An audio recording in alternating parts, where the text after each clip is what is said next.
नमन। भगवान को प्राप्त हुए संत महापुरुषों के श्री चरणों में तथा भागवत भगवान के श्री चरण कमलों में सादर कोटिशर नमन। उपस्थित सभी श्रद्धालु भक्तगण एवं श्रद्धामयी प्रेममयी मातृशक्ति का हार्दिक अभिनंदन। रत्नेश्वर महादेव मंदिर के इस पावन प्रांगण में बैठ करके हम लोग चातुर्मास सत्संग का लाभ प्राप्त कर रहे हैं और हम लोगों ने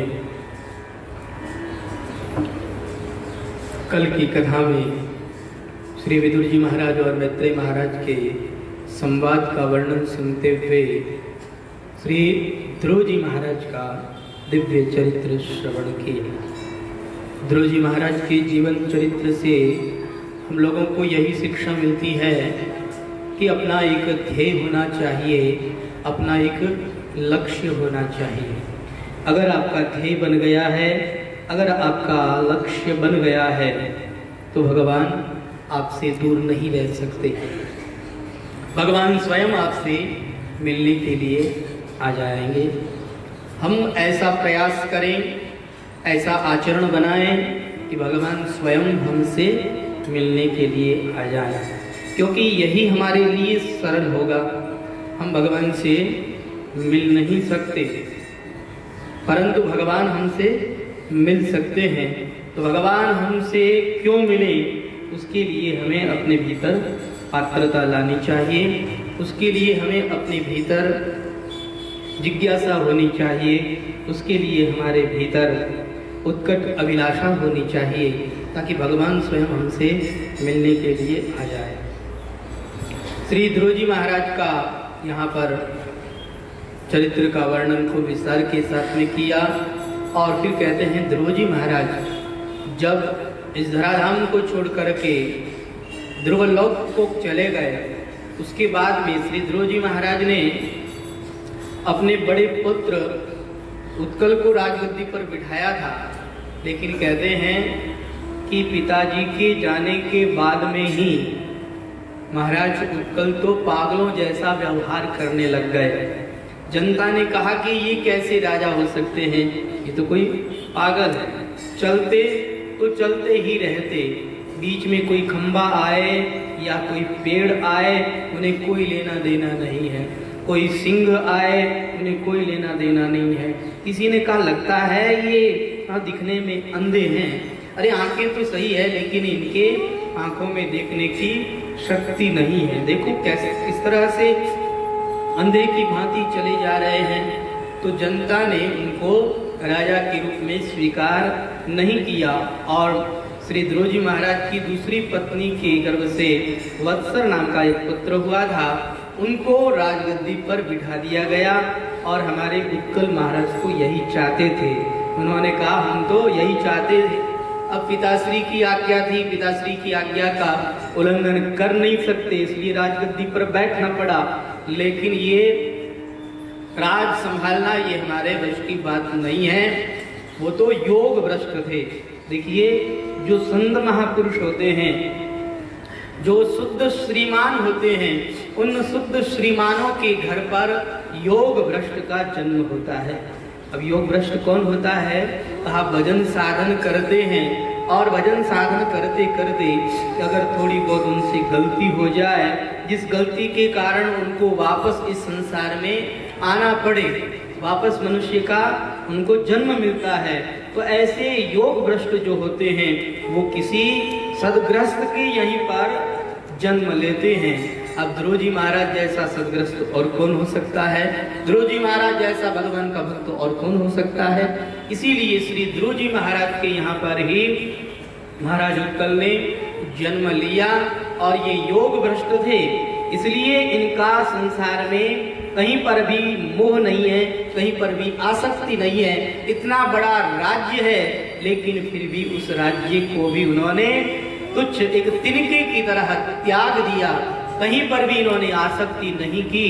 अरे राजगद्दी के लिए तो लोग लड़ते हैं, एक दूसरे को मार देते हैं, एक दूसरे की हिंसा कर देते हैं, कितना अन्याय अत्याचार दुराचार कर देते हैं। लेकिन महाराज उत्कल इन्होंने तो राजगद्दी को त्याग ही दिया, बिल्कुल भी इनकी राजगद्दी में आसक्ति नहीं है। श्री ध्रुव जी महाराज के वंश में ही आगे चल करके महाराज अंग होते हैं। ये अंग बड़े ही सुंदर और श्रेष्ठ धर्मात्मा राजा होते हैं। एक बार की बात है, महाराज अंग तपस्या कर रहे थे, तो उस समय में रंभा ने सुनीता से परिचय करवा करके उनका विवाह करा दिया, जिससे उनके एक पुत्र हुआ और वह पुत्र बड़ा ही दुष्ट निकला। उस पुत्र ने सारे संसार के अंदर त्राही त्राही मचा दी थी। कहा, महाराज ये क्या बात कह रहे हैं आप, ध्रुव जी महाराज के वंश के अंदर और ऐसा दुष्ट राजा हुआ, ऐसा कैसे हो सकता है। महाराज अंग स्वयं भगवत भक्त राजा थे, महाराज अंग स्वयं धर्मात्मा राजा थे। ऐसे धर्मात्मा राजा के घर पर और ऐसी दुष्ट प्रजा कैसे हो गई, ऐसी दुष्ट संतान कैसे हो गई, आप मुझे बताने की कृपा करें। तब श्री मैत्रेय महाराज कहते हैं कि देखो, इस संसार के अंदर व्यक्ति को ध्यान रखना चाहिए, विवाह जो है वह कुलीन स्त्री के साथ में ही करना चाहिए, जिसके कुल में मर्यादा हो, जिसके कुल में धर्माचरण हो, जिसका कुल श्रेष्ठ हो, ऐसे कुल में ही विवाह करना चाहिए। क्योंकि माता के संस्कार का ही पुत्र पर असर होता है, इसलिए कुलीन स्त्री से ही विवाह करना चाहिए। अगर कुलीन स्त्री से विवाह नहीं करेंगे तो इस संसार के अंदर अधार्मिकता फैलेगी। इसीलिए हमारा शास्त्र कहता है कि घराने की स्त्री लानी चाहिए, कुलीन स्त्री के साथ में व्यवहार करना चाहिए। आजकल लोग कुलीनता तो देखते ही नहीं है, बस केवल धन देखते हैं। धन है तो विवाह कर लेना चाहिए। अब कुलीनता नहीं देखते हैं, कुलीनता नहीं देखते हैं तो फिर उनकी ऐसी ही संतान होती है। धन खूब देखा लेकिन शालीनता नहीं देखी, कुलीनता नहीं देखी, तो फिर उनकी ऐसी ही बिगड़ी हुई संतान ही होती है। इसलिए ध्यान रखना चाहिए। हमारे पूज्य महाराज श्री कहते थे कि हमें 5 बातों का ख्याल रखना चाहिए। कौन कौन सी? सबसे पहला तो है हमें अपनी भाषा का ख्याल रखना चाहिए। हमें अपनी भाषा कभी नहीं छोड़नी चाहिए। अपनी भाषा से हमें प्रेम होना चाहिए और हमें अपनी भाषा ही बोलनी चाहिए। भले ही हम दूसरी भाषा सीख लेवें, व्यवहार के लिए, व्यापार के लिए भले ही हम सीख लेवें, लेकिन हमें अपनी भाषा का प्रयोग करना चाहिए। हमारी जो मातृभाषा है, हमें अपनी मातृभाषा को कभी भी नहीं भूलना चाहिए। भाषा का व्यवहार, भाषा का ज्ञान हमें होना चाहिए, भाषा से हमें प्रेम होना चाहिए। भाषा और दूसरा है वेशभूषा। हमें अपनी वेशभूषा नहीं छोड़नी चाहिए। आज पाश्चात्य संस्कृति की चकाचौंध में हम इस तरह से घुल मिल गए हैं कि हम अपनी वेशभूषा को छोड़ते जा रहे हैं। पहले की वेशभूषा से पता लगा लिया जाता था कि ये अमुक अमुक जाति का है, ये अमुक अमुक वर्ण का है। सबकी अलग अलग वेशभूषा होती थी, वेशभूषा से पता लग जाता था। लेकिन आजकल तो ऐसी वेशभूषा अपना ली है कि किसी का कुछ भी पता नहीं लगता है। हमें अपनी वेशभूषा नहीं छोड़नी चाहिए। हम हिंदू हैं तो हम हिंदुओं की वेशभूषा क्या होनी चाहिए? चोटी और धोती, ये हम हिंदुओं की वेशभूषा है। हिंदुओं की वेशभूषा को हमें छोड़ना नहीं चाहिए। जो भी हमारी संस्कृति है, जो पगड़ी बांधने वाले लोग हैं, उन्हें अपनी पगड़ी नहीं छोड़नी चाहिए। हमारे पूज्य महाराज श्री पगड़ी वालों को जब देखते थे खूब राजी होते थे, खूब प्रसन्न होते थे। महाराज श्री उनको हाथ जोड़ते थे, आदर करते थे, सम्मान करते थे। ये हमारी वेशभूषा का सम्मान है। हमें अपनी वेशभूषा में कायम रहना चाहिए, अपनी वेशभूषा नहीं छोड़नी चाहिए। देखिए, अंग्रेजों का शासन चला गया, हमारा भारत स्वतंत्र हो गया, लेकिन केवल बाहर से ही स्वतंत्र हुआ है। हम अभी भी उनके अधीन हैं। लोग टाई पहनते हैं, पैंट बुशर्ट पहनते हैं, ये हमारी संस्कृति है, ये हमारी सभ्यता है। अब वो टाई क्यों पहनी जाती थी? टाई इसलिए पहनी जाती थी कि वहाँ जहाँ ठंडा प्रदेश होता है वहाँ उनके ठंड न लगे, इसलिए वो लोग टाई बांधते थे और गले को बिल्कुल कस करके रखते थे। लेकिन हमारे यहाँ पर तो इतनी गर्मी होती है फिर भी गले को बांध करके रखते हैं। अरे भैया, इतनी ऊपर से गर्मी, फिर ये गले को क्यों बांध करके रखा है? लेकिन क्या बताएं, अंग्रेज चले गए लेकिन उनकी परतंत्रता को हमने अभी तक नहीं छोड़ा है। हमें अपनी वेशभूषा अपनानी चाहिए, अपनी वेशभूषा हमें नहीं छोड़नी चाहिए।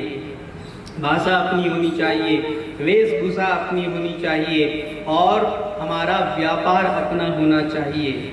जिसका जो व्यापार बताया गया है उसे वही व्यापार ही करना चाहिए। आप गीता के 18वें अध्याय को पढ़िए। 18वें अध्याय के अंदर किस जाति का क्या कर्म होना चाहिए भगवान ने बिल्कुल स्पष्ट लिखा है। और अगर आपको विस्तार पूर्वक पढ़ना है तो आप श्रीमद् भगवत गीता की टीका हमारे पूज्य महाराज श्री ने लिखी है, साधक संजीवनी, आप उसे लाइए और उसे पढ़िए। उसके अंदर आपको मिलेगा कि महाराज श्री ने क्या क्या लिखा है। श्रीमद् भगवत गीता की विस्तृत व्याख्या की है और बहुत ही सरल व्याख्या की है। आपको समझ में आ जाएगा कि किस जाति का क्या कर्म है और किस व्यक्ति को क्या करना चाहिए। ब्राह्मण, क्षत्रिय, वैश्य, शूद्र, इन चारों वर्णों के क्या क्या कर्म होने चाहिए और किस तरह से कर्म करने चाहिए, पूरी व्याख्या लिखी हुई है। भगवान ने स्पष्ट लिखा है और भगवान ने जो लिखा है उसी के अनुसार ही हमें कर्म करना चाहिए। तो वेशभूषा, भाषा और अपना व्यापार हमें नहीं छोड़ना चाहिए। जो व्यापार हमारा है, पुराने जो हमारे कर्म हैं, बस उन्हीं कर्मों को ही हमें करते रहना चाहिए। और रोटी, हमें रोटी हर कहीं नहीं खानी चाहिए। आजकल लोग कहीं पर भी खा लेते हैं, ऐसी ऐसी जगह पर खाते हैं जहाँ पर सब लोगों का झूठा होता है, जहाँ सब लोग खाते हैं उसी बर्तन में हम लोग खा लेते हैं। ध्यान रखना चाहिए। देखिए, अगर सबका झूठा खाएंगे तो सबके अवगुण हमारे अंदर आ जाएंगे, सबके रोग हमारे अंदर आ जाएंगे। इसलिए जहाँ तहाँ नहीं खाना चाहिए। और बेटी का जो व्यवहार है वह भी अपनी कुल की मर्यादा के अनुरूप ही होना चाहिए। हमें अपनी मर्यादा का ध्यान रखना चाहिए। तो हम ये कह रहे थे कि कुलीन स्त्री के साथ में ही विवाह करना चाहिए। जो घराने की स्त्री है उसी के साथ में ही विवाह करना चाहिए। अगर कुलीन स्त्री नहीं है तो उसके द्वारा जो संतान होगी वह संतान आपको दुख देने वाली होगी और वह संतान अधार्मिक आचरण करने वाली होगी और वह संतान इस तरह से आपकी कुल की मर्यादा को तार तार करने वाली होगी। इसलिए सावधान, अपनी कुल की मर्यादा के अनुरूप कुलीन स्त्री से ही विवाह करना चाहिए। इस पर एक दृष्टांत बताते हैं आपको। एक संत थे, जिन संत के कुटिया में एक कुतिया रहती थी, तो संत उसे रोटी डालते थे और वह कुतिया संत के आश्रम में ही इधर उधर घूमती रहती थी। अब वो कुतिया इतनी सरल थी, इतनी सरल थी कि संत को दया आ गई। अब संत तो बड़े पहुंचवान थे, उन्होंने अभिमंत्रित कल के जल को उसके ऊपर छिड़क दिया, जिससे वो कुतिया एक बहुत सुंदर स्त्री बन गई। और वह महात्मा के कुटिया के काम को खूब अच्छी तरह से करने लगी। खूब वह झाड़ू लगाती, खूब सेवा करती। एक दिन वहां पर एक राजा आए और राजा ने जब आकर के उस कन्या को देखा तो राजा तो मोहित हो गए। राजा ने कहा, महाराज आपकी कुटिया में और ये कन्या रत्न क्या कर रहा है? महाराज ये कन्या रत्न तो हमारे महल में होना चाहिए। कहा नहीं नहीं महाराज, आपको तो किसी कुलीन स्त्री से ही विवाह करना चाहिए। इसकी जाति का पता नहीं, इसके धर्म का पता नहीं, न जाने ये कौन है। बिना जाति पाति जाने, बिना धर्म जाने विवाह नहीं करना चाहिए। लेकिन उन्होंने कहा नहीं महाराज, हमें तो यह पसंद आ गई है, हम तो इसी के साथ में ही विवाह करेंगे। ज्यादा आग्रह किया तो महाराज के आग्रह करने पर संत ने कहा ठीक है, ले जाओ इसे, हमारे क्या है, हमारे तो कोई फर्क नहीं पड़ता है, हम कोई इसके रूप से प्रभावित थोड़ी हैं। हम तो जैसे कुतिया का रूप देखते हैं ऐसे ही इसका रूप देखते हैं, हमारे ऊपर कोई असर नहीं है, जाओ इसे ले जाओ। अब महाराज उसे ले गए, अपनी रानी बना ली। और हुआ ये कि महाराज के यहाँ रात में जो दीपक जलाए जाते थे, सुबह होते ही उनके दीपक में तेल गायब हो जाता था। महाराज सेवकों को डांटने लगे और कहने लगे ये तेल कहाँ जाता है? सेवकों ने कहा महाराज पता नहीं, हम लोग पूरा तेल भरते हैं, ये तेल कहाँ चला जाता है। एक दिन महाराज ऐसे ही नींद का नाटक करके सो गए और महाराज ने क्या देखा कि जिसको वो रानी बना करके लाए हैं वह तेल चाट रही है। अब तो महाराज को बड़ा आश्चर्य हुआ। महाराज ने कहा ये क्या है, कोई डाकिनी है कि शाकिनी है कि पिशाचिनी है क्या ये? अब रात भर उन्हें नींद नहीं आई। सुबह उसे साथ लिया और रथ पर बिठा करके महाराज वापस संत के पास में आए। तो कहते हैं बीच में कुछ कुत्ते भी भौंकने लगे। अब कुत्तों को भौंकते हुए देखा तो वो भी ऊ करने लगे। अब तो महाराज और ज्यादा डर गए। महाराज ने जाकर के संत को प्रणाम करके कहा महाराज ये कौन सी पिशाचिनी मेरे पीछे आपने बांध दी? कहा मैंने तो कहा था ना कि कुलीन स्त्री के साथ में ही विवाह करना चाहिए, तुमने मेरी बात मानी नहीं। तुमने तो कहा ये कन्या रत्न है तो ले जाओ कन्या रत्न। कहा नहीं महाराज मैंने देख लिया। महाराज सही सही बताइए ये है कौन? तो महाराज ने तुरंत अभिमंत्रित करके उसके ऊपर जल छिड़का और जल छिड़कते ही वापस वह कुतिया बन गई।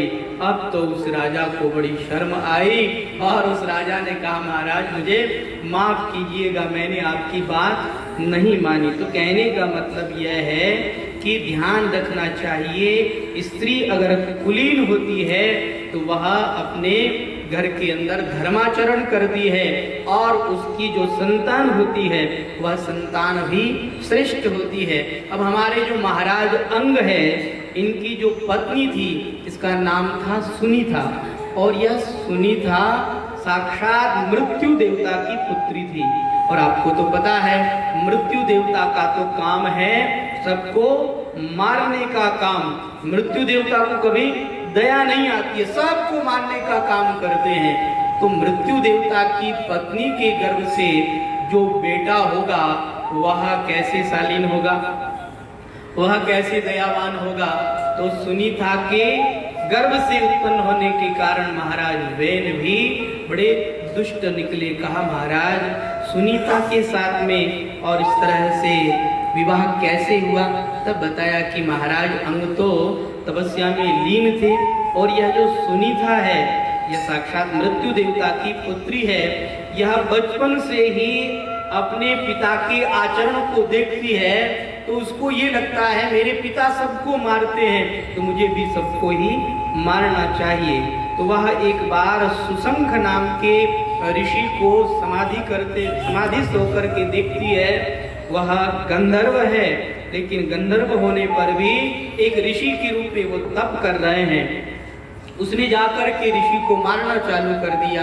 अब ऋषि ने उस छोटी सी बालिका को देखा, उसे समझाया देखो बालिका तुम मुझे क्यों मारती हो, मैंने तुम्हारा क्या बिगाड़ा है?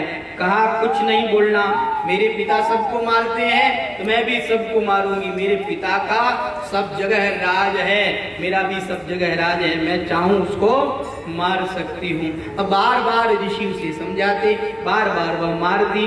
कई दिनों तक ऋषि ने सहन किया। फिर ऋषि ने कहा, देख कान खोल करके सुन ले, कल तू मेरे पास में मत आना, अन्यथा मुझे क्रोध आ जाएगा। कहा, क्रोध करके तुम क्या कर लोगे, क्या बिगाड़ लोगे मेरा। सुनीता फिर आई और फिर उन्हें मारने लगी। आज तो ऋषि को बड़ा क्रोध आया और ऋषि ने अभिमंत्रित करके जल छिड़कते हुए कहा कि तूने मुझे बहुत तंग किया है, तू नहीं मानती है, जा मैं तुझे शाप देता हूं कि तेरे एक ऐसा दुष्ट पुत्र होगा जो वेदाचार से रहित होगा और जो कुकर्म करने वाला होगा, जो दुष्ट होगा, लोगों को सताने वाला तुम्हारे एक पुत्र उत्पन्न होगा। अब तो वो सुनीता घबराई, अपने पिताश्री को जाकर के बताया। अब मृत्यु देवता भी बड़े घबराए, का ऋषि ने शाप दे दिया, अब क्या होगा। अब साक्षात मृत्यु देवता स्वयं अपनी पुत्री को ले लेकर के घूमते हैं, कहते हैं मेरी पुत्री बड़ी सुलक्षणा है, मेरी पुत्री के साथ में विवाह कर लो। लेकिन उनके साथ कोई विवाह नहीं करता है। सब कह देते हैं कि या तो शापित है और इसकी कोख से ऐसा पुत्र उत्पन्न होगा जो दुष्ट होगा। नहीं महाराज, हमें अपने वंश का नाश नहीं करना है, हम इसके साथ विवाह नहीं कर सकते। अब मृत्यु देवता से सब घबराते हैं, लेकिन सुनीता के साथ कोई भी विवाह करने के लिए तैयार नहीं होता है। तो सुनीता ने कहा कि अब मैं भी मर जाती हूँ, क्योंकि ऐसे जीवित रहने से भी क्या फायदा है। एक बार की बात, रंभा जो कि स्वर्ग की अप्सरा है, उसने जब अपनी सहेली को इस तरह से दुखी देखा, उसके दुख का कारण पूछा, तो उसने अपना दुख का कारण कहा।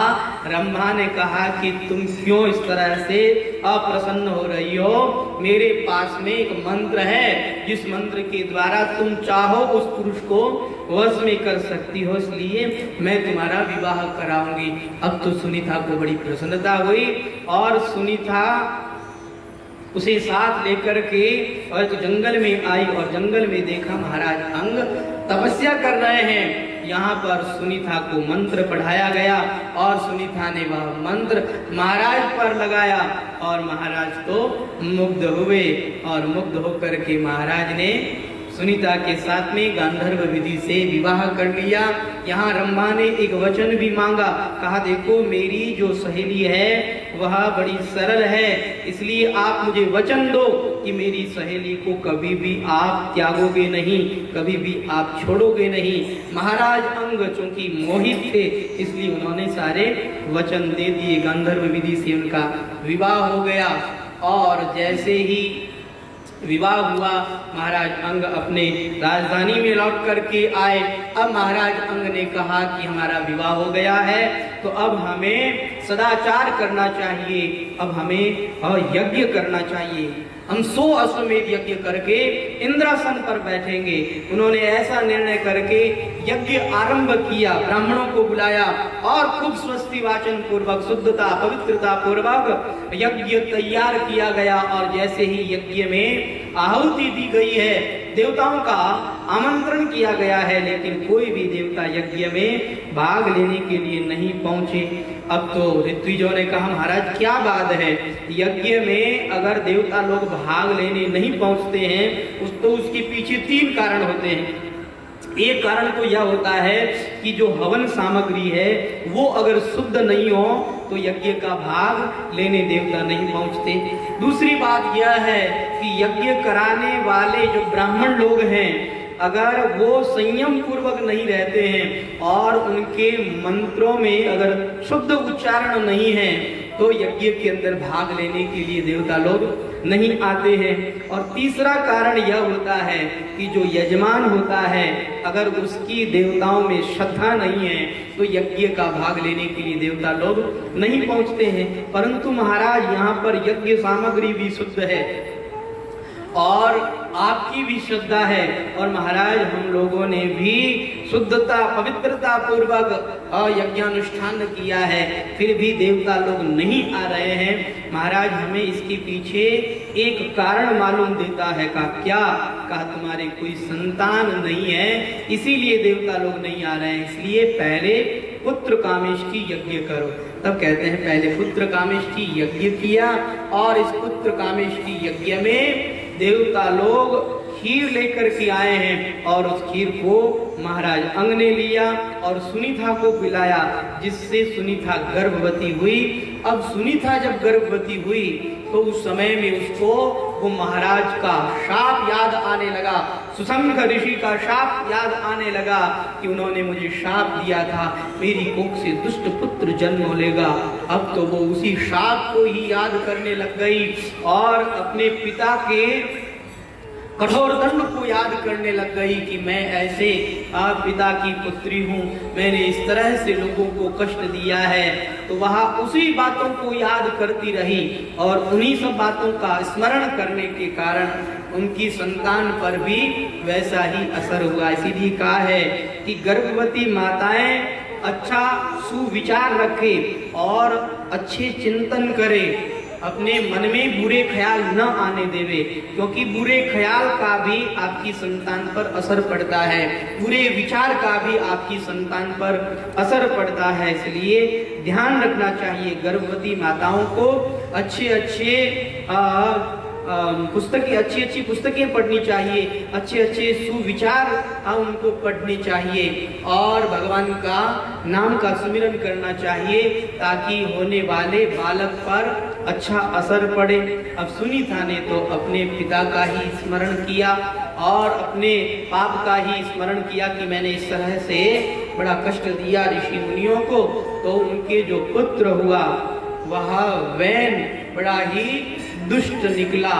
वेनयति पीडयति इति वेनः। वेन का मतलब है जो सबको कष्ट देता है, जो सबको पीड़ा पहुंचाता है, ऐसा यह वैन हुआ। बचपन से ही इसके अंदर दुष्टता कूट कूट के भरी हुई थी। छोटे छोटे नन्हे बालकों को पास में बुलाता और उनको ऐसे पकड़ करके उठा लेता, उनका मणिया दबा देता और वो बच्चे तड़फड़ाते तो ये खिलखिला करके हंसता था और बुजुर्ग लोगों को पकड़ पकड़ करके यह जोर से घुमा करके और दूर गिरा देता था। इस तरह से दुष्ट कार्य करता यह, लोगों को सताता। लोग अगर रोते चिल्लाते इसको बड़ा अच्छा लगता था क्योंकि यह दुष्ट था, दुष्ट प्रवृत्ति का था। और इसकी दुष्ट की प्रवृत्ति देख करके महाराज अंग ने इसे समझाया।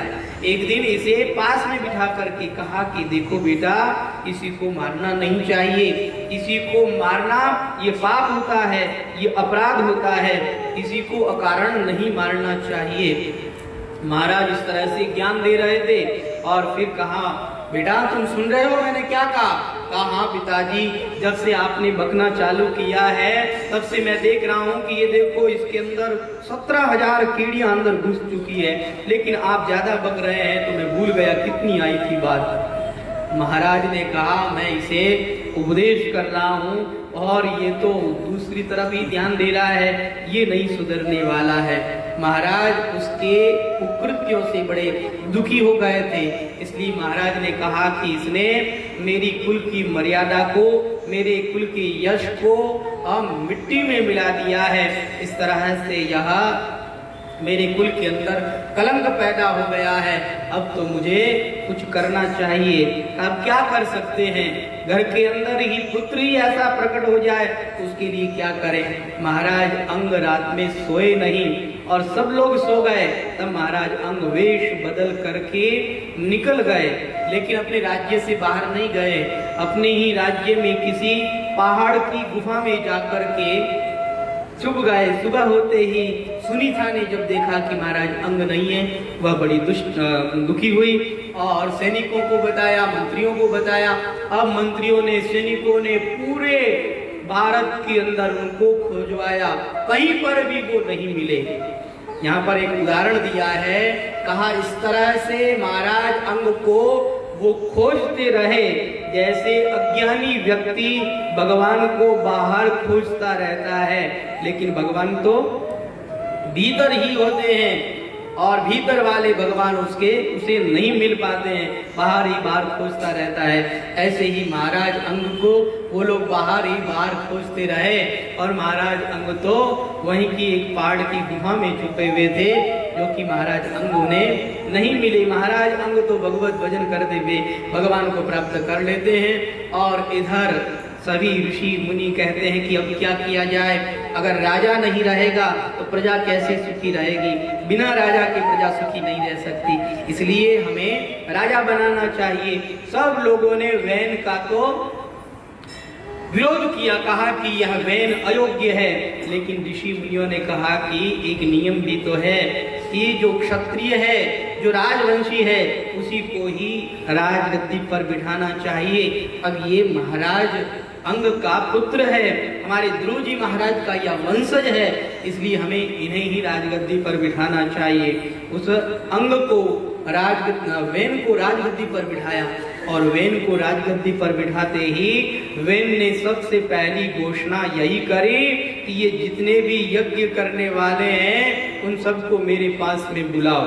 और उनको बुला करके कहा कि तुम लोग यज्ञ क्यों करते हो? कहा यज्ञ के अंदर हम लोग आहुति देते हैं, अग्नि में आहुति देते हैं, स्वाहा स्वदाहा कर करके हम आहुति देते हैं। अग्नि के द्वारा यह आहुति देवताओं को प्राप्त होती है और इससे देवता लोग पुष्ट होते हैं। कहा कैसे देवता? कौन देवता? कौन ईश्वर? कोई ईश्वर नहीं है, कोई देवता नहीं है। जो भी ईश्वर है वो वैन है, जो भी देवता है वो वैन है। इसलिए आज से जो भी यज्ञ होगा वो वैन के नाम से ही होगा। आज से ईश्वर का नाम कोई नहीं लेगा, आज से सब लोग वैन का ही नाम लेंगे। वैनाय स्वाहा कहा जाएगा और वैनाय नमः कहा जाएगा। आज से कोई भी भगवान का नाम नहीं लेगा। जिसने भी विरोध किया उसे वहीं पर भी मार दिया गया। तो अब तो सब लोगों ने चापलूसी करना चालू कर दिया। कहा महाराज आप ही हमारे ईश्वर हैं, आप ही हमारे मालिक हैं। इस तरह से वैन सब लोगों को दुखी कर देता है और यज्ञ याग आदि बंद कर देता है। चारों ओर अधर्म ही अधर्म फैल जाता है। और इस तरह ऋषि मुनि मीटिंग करते हैं और ऋषि मुनि मीटिंग करके यह निर्णय करते हैं, कहते हैं कि इस तरह से तो अधर्म फैल जाएगा, इस तरह से तो हमारे महाराज ध्रुव का वंश ही नष्ट हो जाएगा। इस तरह से तो यह ठीक नहीं हो रहा है, हमें वैन को समझाना चाहिए। ऋषि मुनि वैन को समझाने के लिए आए हैं, लेकिन वैन उन ऋषि मुनियों की बात को भी नहीं मानता है। तब ऋषि मुनियों को बड़ा क्रोध आता है और क्रोध से वो केवल हुंकार करते हैं। उनकी हुंकार मात्र से वैन वहीं पर मर करके गिर जाता है, वैन मारा जाता है। अब ऋषि मुनि कहते हैं कि हमें वैन के शरीर का मंथन करना चाहिए। तब वैन के शरीर की जंघाओं का मंथन किया गया। जंघाओं का मंथन करने से उनमें से काले कलुटे पुरुष निकले और छोटे छोटे पुरुष निकले। वो कहने लगे महाराज हमारे लिए क्या आज्ञा है, हमें क्या करना है? ऋषि मुनियों ने कहा निषीद, बैठ जाओ। तो तब से निषाद जाति वहीं से उत्पन्न हुई। तत्पश्चात महाराज वैन की भुजाओं का मंथन किया गया। जब भुजाओं का मंथन किया गया है तो वहां से श्री पृथु भगवान का आविर्भाव हुआ है। बोलिए पृथु भगवान की। ये पृथु भगवान साक्षात भगवान के अंशावतार माने गए हैं। साक्षात भगवान ही पृथु महाराज के रूप में आए हैं। जैसे ही पृथु भगवान का आविर्भाव हुआ है तो कहते हैं पृथु भगवान के आविर्भाव के साथ में ही संपूर्ण प्रजा के अंदर आनंद ही आनंद छा गया है और सारी प्रजा महाराज पृथु की सुंदर स्तुति गाती है। ऐसी सुंदर स्तुति गाती है कि महाराज पृथु उन सबको मना करते हैं, कहते हैं अभी तो हमारा जन्म ही हुआ है, अभी तो आपने हमारे कर्म देखे ही नहीं है, अभी पहले से ही प्रशंसा क्यों कर रहे हो? भैया ये स्तुति करना बंद करो। अब महाराज पृथु का राज्याभिषेक हुआ है और तत्पश्चात महाराज पृथु ने राज संभाला है और जब महाराज पृथु राज कर रहे हैं, कहते हैं उस समय में पृथु के राज में पृथ्वी ने अन्न देना बंद कर दिया था पहले से ही, और अभी भी पृथ्वी ने अन्न नहीं दिया है। तो महाराज पृथु ने पहले तो पृथ्वी को समझाया है, लेकिन पृथ्वी नहीं मानी। तो महाराज पृथु ने अपना धनुष बाण हाथ में लेकर के उसकी प्रत्यंचा खींच करके जैसे ही पृथ्वी को मारना चाहा, पृथ्वी गाय के रूप में आ गई और आकर के कहने लगी, महाराज महाराज मुझे माफ कीजिएगा, मैंने अन्न धन आदि देना बंद इसलिए कर दिया था क्योंकि महाराज वैन बड़े दुष्ट थे, और जब दुष्ट ज्यादा बढ़ जाते हैं तो उस समय में मैं अपने खजाने को अपने अंदर छुपा लेती हूँ, फिर मैं खजाना नहीं देती हूँ, फिर मैं अन्न धन नहीं देती हूँ, क्योंकि पापियों के कारण, इन अत्याचारियों के कारण मेरे ऊपर भार बढ़ जाता है, तो मैं अन्न धन देना बंद कर देती हूँ। लेकिन महाराज अब आपने अपनी प्रजा के अंदर धर्म का प्रचार प्रसार किया है, अब आपकी प्रजा के अंदर कोई भी पाप कर्म करने वाला नहीं रहा है, इसलिए महाराज अब हम आपको सब कुछ देने के लिए तैयार हैं, आपको जो जो चीज चाहिए आप मेरे से ले सकते हैं। तब वहां महाराज पृथु बछड़ा बने हैं और वहां पर गाय के रूप में पृथ्वी है, जो जो चीजें चाहिए थी वो सब चीजें उनसे दू ली गई है। इस तरह से महाराज पृथु ने पृथ्वी पर कृपा करी है, और पृथ्वी ऊबड़ खाबड़ बहुत थी, कहीं पहाड़ थे और कहीं इस तरह से ऊबड़ खाबड़ जमीन थी। महाराज पृथु ने इस पृथ्वी को समतल बनाया है, पहाड़ पहाड़ सब हिमाचल में ले जा करके रख दिए और पृथ्वी को समतल बनाया है, इसीलिए इसका नाम पृथ्वी हुआ है। पहले इसका नाम धरा था और धरा के बाद में पृथु महाराज के कारण इसका नाम पृथ्वी पड़ा है। हमारे पृथु भगवान का जो शासन काल है वह बड़ा ही सुंदर शासन काल है।